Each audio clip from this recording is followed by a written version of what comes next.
Hi everyone and welcome back to National League Lowdown with me, Dan. As you can see, we've got a full house this evening. I'm joined by Louis. How are you, mate? Yeah, all good, thanks, Dan. Yeah, looking forward to this. Manager special so far have been good, and this one's going to be a cracker as well. Yeah, definitely, mate. Definitely. Joined by Mark as well. How are you? Hello, how everybody? Yes, very much looking forward to this. Our guest was somebody I watched playing for Macclesfield Town back in 1988. So this is going to be quite the thrill for me. Yeah, and obviously, like you can see there, we've got a special guest this evening, current Aldershot manager John Coleman. Thank you for joining us, mate. How are you? Yeah, I'm good, thanks. Yeah, I'm enjoying my time here down south. Everyone's complaining about the cold. I think it's like the Bahamas. It's lovely here. I played golf today and I never even put a jacket on. They don't know they're born down south, mate. Honestly, they don't know they're born. Honestly, Yeah. They want to spend a week up north. So that shandy they drink. But yeah, so like I say, we've got questions for John. Obviously, you've seen our manager specials, you know how they work, so we're going to get straight into it. Yeah. So, John, my first question for you is, what's your secret? Your longevity in the game. You know, you've managed numerous football clubs. Obviously, your Accrington spell was absolutely incredible. You had a long time there. What's your secret? Obviously, you've been a manager for a very long time. Obviously, you were a player before that. There's not many managers that last as long as you have. No, I think I've loved football all my life. Started playing when I was 5 or 6. Really encouraged by my older brother, who thankfully, my mum and dad were Evertonians, and thankfully my brother took me to the guided path of Liverpool. So I've got to be grateful for him for that. But I've loved football, and then I played at a decent standard non-league. And then I think the fact that I never went pro, and I look at lads now. So there's a lad now at Merthyr in the Conference North, Ricardo Rees, is it? And he scored, I think now he's on to 23 and 19, which is incredible, really, isn't it? And he'll probably go to a really big club. Now, when I was playing in the conference or in the Northern Prem, I was getting 40 goals year on, year out, but it never happened. There was like a bit of snobbery then. So you never really progressed. Where now, they're all over non-league. But at that time, it was like a closed shop. Getting into the Football League was like a closed shop. And I think the fact that I wasn't a pro drove me on even further, drove me passion on even further. So when I got into the managerial job, and then I was fortunate enough to go full-time with Accrington, the novelty's not wore off with me. So, I think the lads see how much I enjoy it, how passionate I am. And when the novelty does wear off, it'll be time for me to go, I think. And it hasn't wore off. So I've been full-time now for 23 years. And honestly, I can say, hands on heart, the novelty, I still feel so thankful that I can be involved in a sport that I've loved. And, let's get it straight. I played for nothing. I've managed for nothing. So to get paid to do a job that you love, I mean, it's the age-old thing, isn't it? They say, if you find a job that you love, you never do a day's work in your life. And, that's probably the reason why I think I've stayed in it so long, because the lads realise when they play for me how much I'm really heavily into it. Yeah, and you know the way you talk about it, John, as well. Like your passion comes across as well, the way you talk about it. And you mentioned it there. Obviously, your time at Accrington, you were obviously at that point when you were at Accrington. I think you were the third longest serving manager in English football at one point. And obviously, when you left there, was that a difficult decision for you leaving Accrington? Well, it's really crazy, really, because I got to be the third longest serving manager twice. So I went from third longest serving manager to the 92 lowest. And then I climbed my way back up to be the third again. I think Alex Ferguson and Arsene Wenger were ahead of me the first two, which couldn't get two better ones, I suppose, to be ahead of you. And then obviously I left the first time around I left because the club was going under really financial pressure, and I got to a point where I was having to tell players things that I didn't believe, and that's no disrespect to the people at Accrington, because there were so many people there who worked themselves to the ground just to keep the club afloat. And one of the big things that I'm proud of, and I will be proud to the day I die, is if you look up football administration in a picture dictionary, there should be a picture of Accrington Stanley, because they should be it. They should be the team, because of, we didn't have big crowds. We were slap bang in the middle of Burnley and Blackburn. We couldn't pay the players the wages on the crowds that we were getting. And yet we never ever went down that road. And that was down to a lot of hard work from a lot of people who weren't getting paid as well, by the way. So, I'm still really proud of that. And then in that time when I was there would have been 35 clubs who went into administration, which I think is morally wrong, but that's for a different argument. But the fact that we didn't, and we had to scrap away, and people had to work themselves into the ground. But when I left, I felt as though I couldn't betray the players, and so the club got money for me as well, which I think helped them stay afloat. And it was a bit heart wrenching to leave, but I did. And you've got to stand by your decisions. And then when I went back again, it was an unbelievable journey. And obviously, then you get dismissed, and it's not down to you. And I've always been quite pragmatic about dismissals. The people who pay the piper call a tune. So if someone who's paying the money to keep a club going doesn't fancy it, or wants somebody else, then you've got to accept his wishes, because otherwise the club wouldn't exist if they don't pay the money. So I'm quite pragmatic about that. I always have been. It's quite funny that I think I'm probably the only manager who's been dismissed by 5 different mediums. So I got dismissed. Ashton, I found out in the paper, the Manchester Pink. I came home from holiday from Magaluf, and I got the Manchester Pink in Manchester Airport, and there's a big headline: Coleman sacked. Then I got a phone call from Rochdale when I was sick in bed, from the chairman telling me I was gone. When I got the sack from Southport, I went to the chairman's office, and I was going in to demand. We'd stayed up against all odds. Probably one of the best achievements myself and Jimmy Bell had was keeping Southport up that year in the conference. And I went to his office saying, listen, we've got to sign him. And he goes to me, I've courted you, I don't want to marry you. Yeah, I'm sacking you.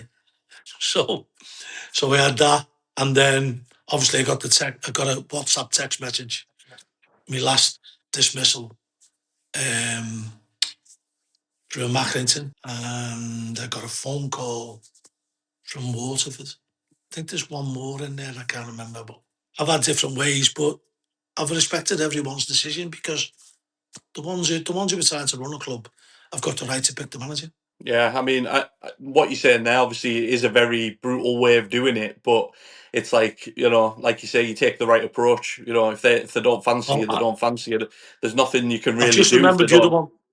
Go for it. I've just remembered the other one. It was Gillingham, and it came on Sky Sports News that Gareth Ainsworth's been appointed as Gillingham manager. And I've come home to my house. I had a hospital appointment. I've come home to my house to go to a hospital appointment, and I put it on Sky Sports News that Gareth Ainsworth's been appointed. Let's bring you some breaking news. Interesting one, this one. A deal has been agreed, we understand, for Gareth Ainsworth to become the new Gillingham manager. So I don't think many managers will have them different mediums, but they pay the money, so they do what they want. Yeah, I mean, like you say there, John, it is a pretty brutal way to find out, but you approach it in the right way, you accept it in the right way, and like I say, these things happen. And my last question for you before we move on to the lads was, what's your initial thoughts? Obviously, you got the Aldershot job. It's been poor form so far. What's the plans? How are you planning on turning it around?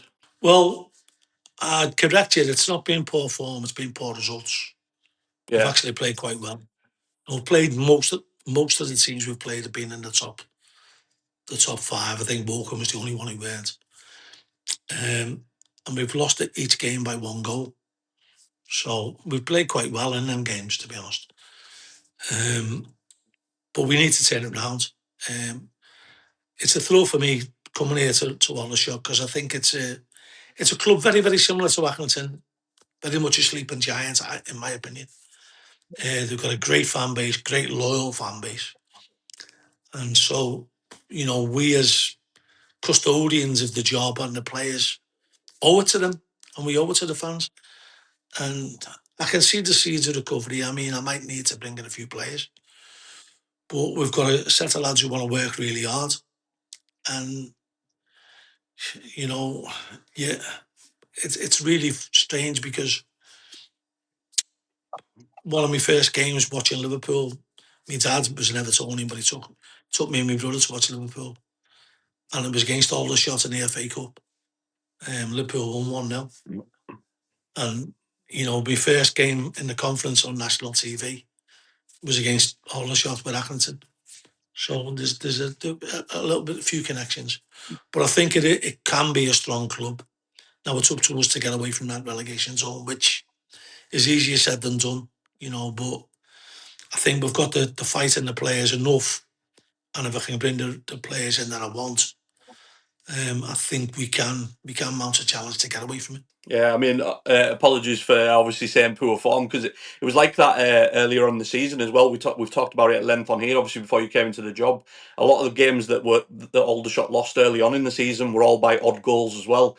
I remember calling them value for money, because there was 3-2s left, right, and centre at the start of the season. So I think just the odd goal, it is unlucky, and hopefully you can turn it round, John. Hopefully.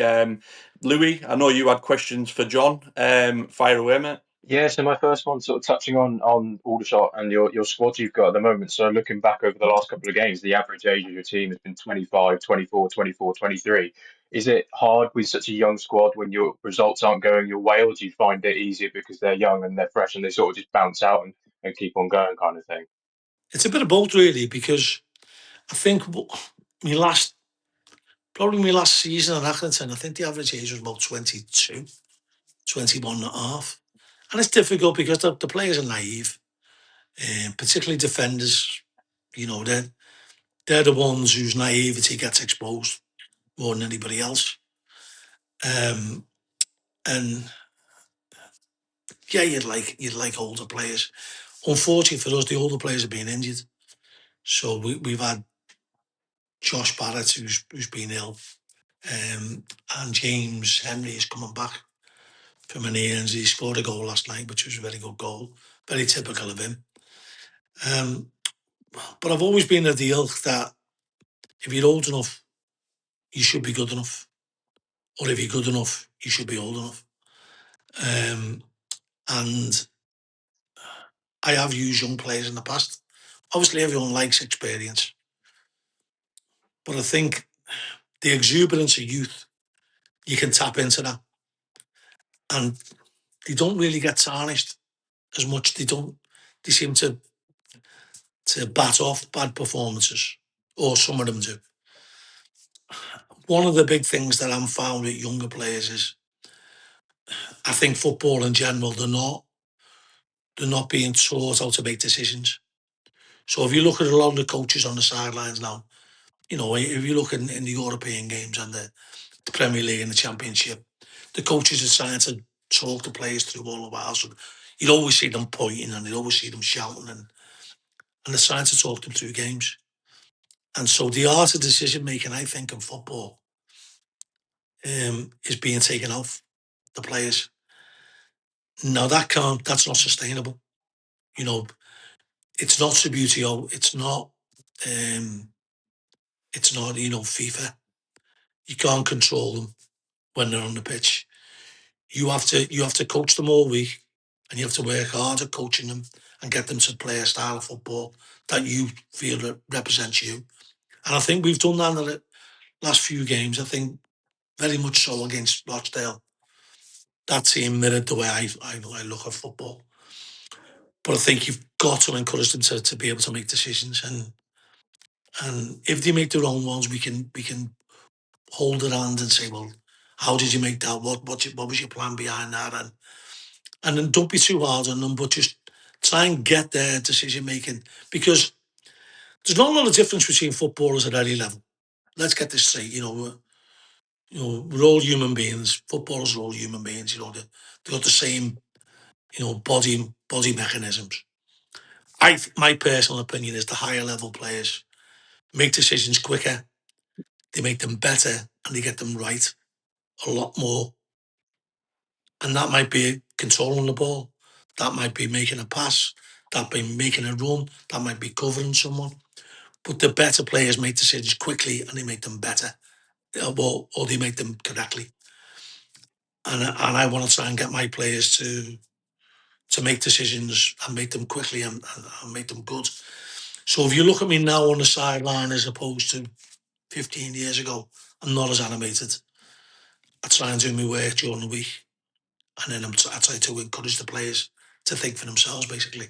And I think that's dying out of football at the moment. Yeah, it's interesting because a lot of the time it's talked about tactics and formations, but football at the end of the day is a basic game. It's about scoring more goals than the opposition, making the right decisions at the right time, as you said. And it leads quite well in terms of my next question about sort of looking back over your managerial career. What sort of biggest changes have you noticed in the game? Like, how big have the changes been, and how have you adapted to them through your managerial career? Yeah, and I mean, one of the big things is the data that's been made available to people to use, and you can use it to whatever way you want to use it, basically. I remember when, before the platforms of Y Scout and whatever, where you can tap a button and you can get your centre half's last 9 headers, his last 9 throw-ins, whatever. So I remember the days when I used to watch a VHS video Sunday morning. I'd rewind it. 4 hours, my missus would be going bananas. And I'd be sitting there, and I'd be writing it down in like a little tick chart, how many crosses they've had, how many headers they had. And then I'd go in armed on a Monday morning. And I'll say, how do you think you did? And they'd go, oh no. I said, well, yeah, you only had that many headers, you only had that. So, I was using data of my own making. And that was 20 odd years ago, 25 years ago. So now it's very much on tap now, and people are getting governed by it, and sometimes right, sometimes wrong. I think there's an enhancement in sports science, particularly in strength and conditioning. I think players are a lot fitter now. They're a lot stronger, physically stronger. So I look back to my days as a player in non-league, and I played a decent standard, scored a lot of goals in non-league. I never picked up a weight in training at any stage of my life as a player. I think probably the last couple of months when I was at Morecambe, I think we went into a gym and did a little bit of weights, but up to that, I never picked up a weight. So I think it's a big improvement.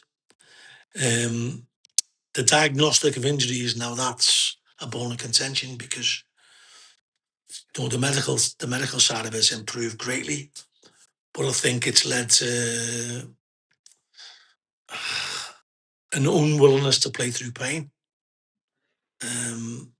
And because they're getting diagnosed with scans and grade 2s and grade 2B, 2C, 3C, players are out for longer than what I think they should be, or they were in the past. Now, maybe that's a good thing, because it doesn't lead to long-term injury. But I was brought up watching Liverpool win a league only using 14 players in a season.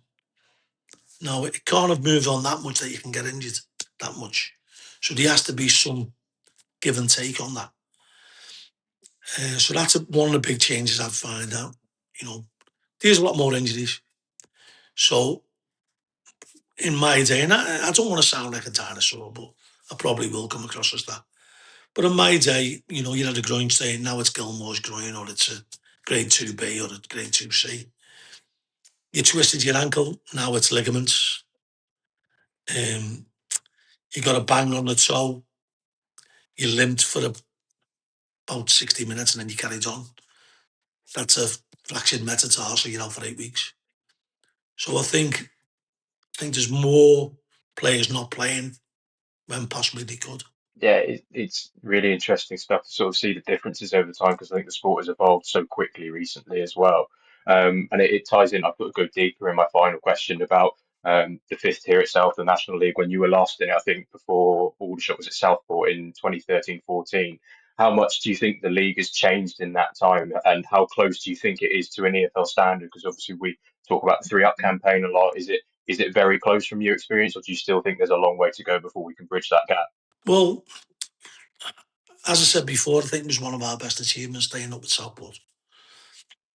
But the league has moved on massively. And I mean, I know that the National League won't want to relinquish the control that they've got, but it's a fifth league, isn't it? And that's why they're campaigning for the 3 up, 3 down. When I was in the Football League, I was against that because we didn't have a lot of money at Accrington. And then to get us into League One was just beyond belief. But I think it is the fifth league. It has improved no end. I think there's probably 8 or 9 teams in the conference now, or I call it the conference, I'm old fashioned, the National League. There's 8 or 9 teams in the National League that definitely wouldn't go down in League Two. So that's how it's closed up the gap. 8 or 9 teams could stay in League Two. So I think they're merging into each other. The conference and League Two are merging into each other, in my opinion, anyway. Yeah, I mean, we talked about it with Graham Coughlin, the Boston manager, and he was kind of saying that maybe like standards were a bit different.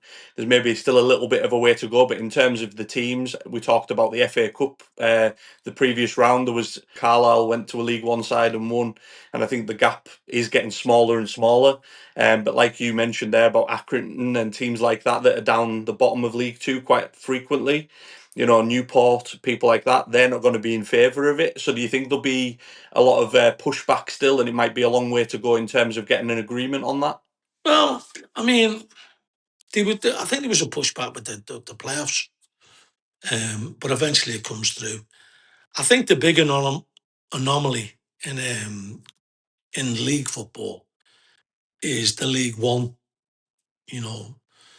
The League Two, 4 up and 4 down from League One. It doesn't make sense. You've got 2 going into League Two, but 4 getting out. Doesn't make sense. You've got to standardise it for me. So it should be 3, 3, 3, 3, 3. So that's my opinion of it. But who am I to say? Because I'm on a different side of the coin now. I'm wanting to hopefully get all the shots going and maybe next year try and threaten for them places. But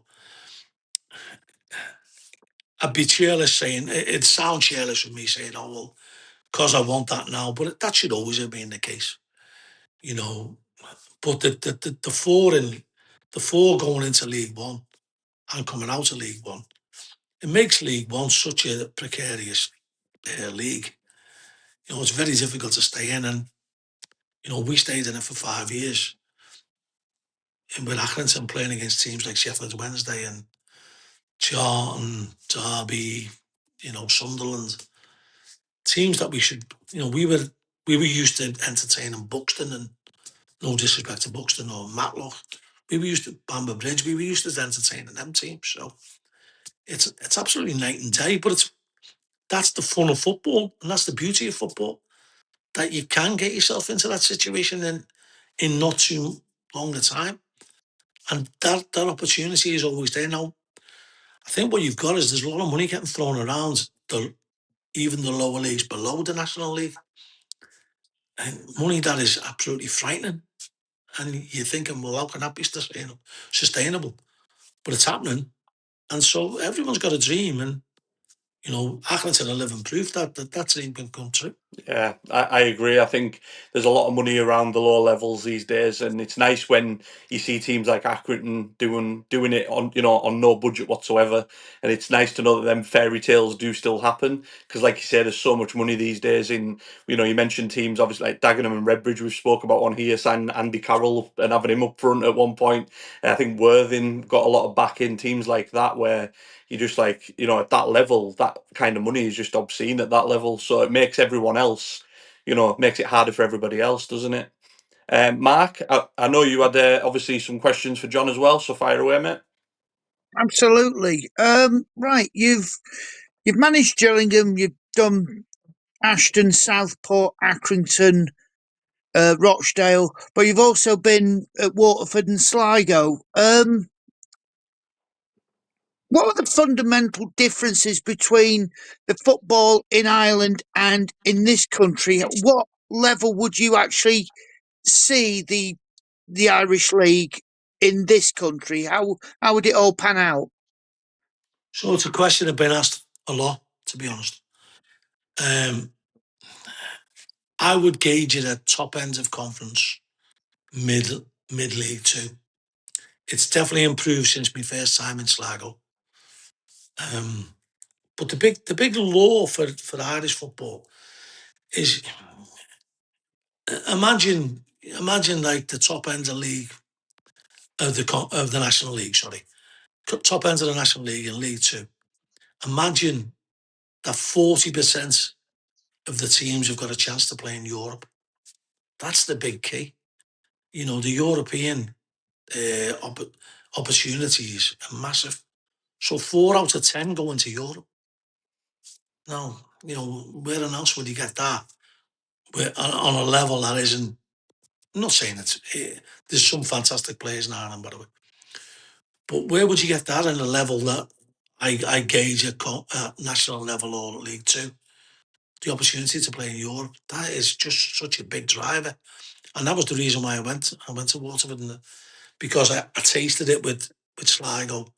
We actually went over to Rosenborg and won, which was unheard of for an Irish team to go there and win at such a big club. And I think that's what's propping up Irish football at the moment.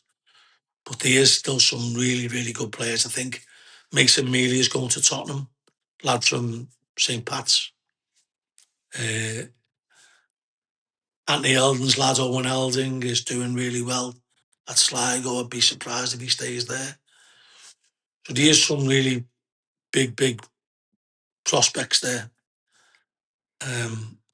But there's a vibrancy about Irish football at the moment. They're getting good coverage on the TV, and obviously they're getting great coverage in Europe, and the teams are doing quite well in Europe, particularly with the advent of the Conference League and the Europa League and the format changing.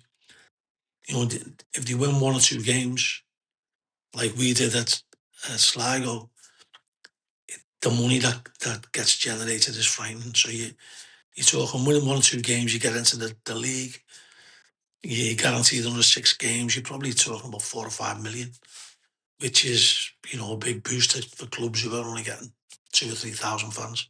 Yeah, well, that links in quite nicely to what I was going to ask as well. England, Ireland, were there any job offers from Wales and Scotland and beyond? No, I had 1 or 2 tentative offers from Scotland, one from Wales. And believe it or not, I was on the verge of going to the Faroe Islands last year. I had a really good conversation with the owners of a club in the Faroe Islands, and obviously the law of international football, not international football, European football was a big pull. And it was just that it was a difficult time for them as a club. and they were in a bit of transition, and they got beaten in the cup final. And I just don't think it was the right time for me. But, I love football that much that I'd go anywhere to be involved rather than sit in the house. And that's, my wife understands that. She's been married 40. Well, we have this standard joke that I think more about football than I do about her. And she says, you don't know how long we've been married. And I say, I do, 43 seasons. So that's the standard joke. But she understands my passion. And so if I would have gone there, I would have gone there, So I'm one of the people. I was speaking to Barry Fry about this, and a couple of weeks ago, no, a couple of months ago, and he said, you're a man of my own heart, John. You said, you want to get stuck in wherever you want to go, whatever the opportunity arises, because you love football that much.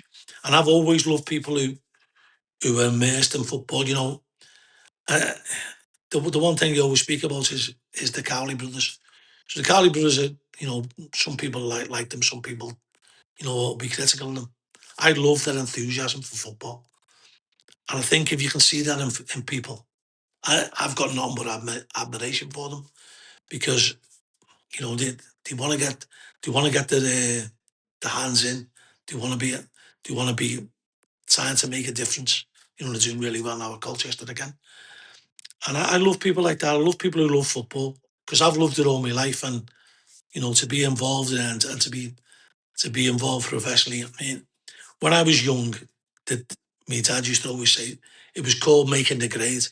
So if you were a professional footballer, you'd made the grade. Now, I didn't make the grade. I was desperate to. I had chances, probably the closest I come to as close to signing for Wigan and Stockport. But I did the next best thing, is I took a team into I probably wasn't going to get a league manager's job. So I had to do the next best thing and bring a team into the league. And then luckily I stayed in there for a long time. But it's a joy. And I love people who love football. And I'm attracted to people who love football. And so, while I've got that passion in me, when it stops, I think it's time for me to stop. I don't see it stopping anytime soon. Excellent. Because my third and final question to you, John, is going on about when you look at rumours in the paper about maybe jobs that you link with. I tend to remember when Macclesfield Town were in existence, you were linked with that job a couple of times. But have you seen anything, any stories that have been reported, whether they're factual or not, linked with the job and thought, maybe I could do something there? I think a lot of times now, jobs are already gone before when someone gets sacked, there's, I'd say about 8 out of 10 is already lined up. It was bad because when I was at Accrington, and we were doing quite well, and I got linked with the Lincoln job, which was a good job at the time. And I'd agreed a contract with Accrington, but I'd never ever signed it. And so they used to call it, the contract was in the drawer. I got paid and I paid my taxes, but I hadn't signed an official contract. And Lincoln came in and I said, well, listen, you're going to have to go through the front door. Now, I could have walked away from Accrington, but then I think that would have been morally wrong. I'd agreed, I'd shook hands, and it got rumoured everywhere that I was going to Lincoln, and I wasn't prepared to leave Accrington in the lurch. And then there was a couple of more clubs that I got linked with, Bradford and a few others, Port Vale. I think loyalty is a dying art in football. Now, you can say this whatever way you want, but you've got to be true to yourself. So as long as you're true to yourself and you can say, well, I've acted the way I should act, then you can sleep well at night, can't you? And so, as much as everyone wants a good job in football, sometimes it's better the devil you know, or the grass isn't always greener. And people, the thing that dismays me a bit in football now is it's a lot of it's about perception. So how you look, how your team plays, how they look at the way they're playing is more important than whether they're winning or losing. But there is a perception now of how you look, and it's more important than how you perform. That for me it's nonsense. But you know it's working for people at the moment. It's more important how people play these days and how they look. I always call them young hipster coaches. I always said I'm a Carlisle supporter, so I mentioned us appointing Mike Williamson last season, and it was the wrong decision at that time. We needed an experienced head to keep us in the league, and we ended up paying the price for it. So I think there's a lot to be said for adaptability, being pragmatic, just getting results. And I think for me, football's gone away from that, and I can't get my head around it either. So you're not on your own with that, John, at Yeah, all. Not on your own. you know, I mean, Seconded. that's no disrespect to the managers who do that and they play certain type of football. I've got respect for every manager who plays any type of football, because if you get results, you know, so people get a cob on when people go long and be very direct on them. Oh, you shouldn't be playing like that. Well, you can't govern how other teams play. If you're successful, you've got to respect the way they play. And I've never ever been detrimental about any manager's style of football. You know, you're responsible for your own team, and you're not responsible for the other team. So you can't say, "Oh no, you can't play against us like that," because sometimes we can't deal with that. And I've had it myself. I've had it when we've had young players and teams have put it on us. And so you can't just take what our other teams play. And I'm always respectful of how other managers play. And I think I'm always learning. So that, you can pinch things of how do you play, pinch things.